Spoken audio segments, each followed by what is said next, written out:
Evet millet. Bugün size yeni yaptığımız makineyi tanıtacağız. Z eksenli freze. Şöyle makineyi yaptığımız yeri gösterelim önce. Makineyi biz bir ortamda yaptık. İşte makinamız budur.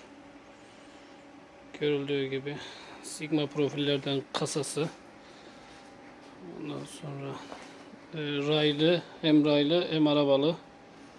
Aynı zamanda görüldüğü gibi step motorlar var. Bunlar kablo kanalları. Şimdi makineyi iki türlü kumanda edebiliyoruz. Birincisi görüldüğü üzere klavye, ikincisi joystick. Nasıl mı? Şöyle.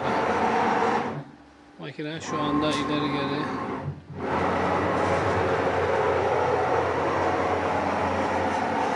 gidiyor. Geldi. Sağa doğru gidiyor kafa. Şu anda joystick'le kontrol ediyoruz. Gitti. Şimdi sola doğru.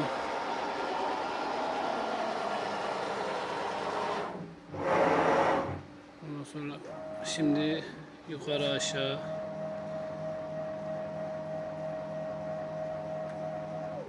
Görüldüğü gibi.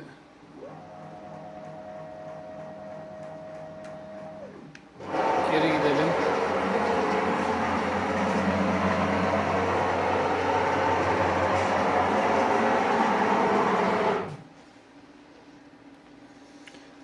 Şu anda makineyi alıştırma kısımlarındayız.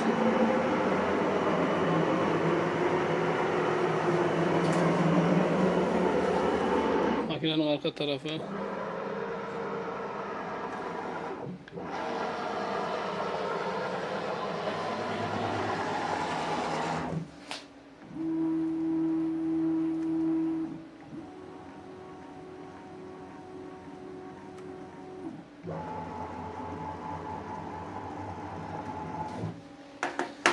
Bir start diyelim bakalım. Çalışacak mı? Spinner start.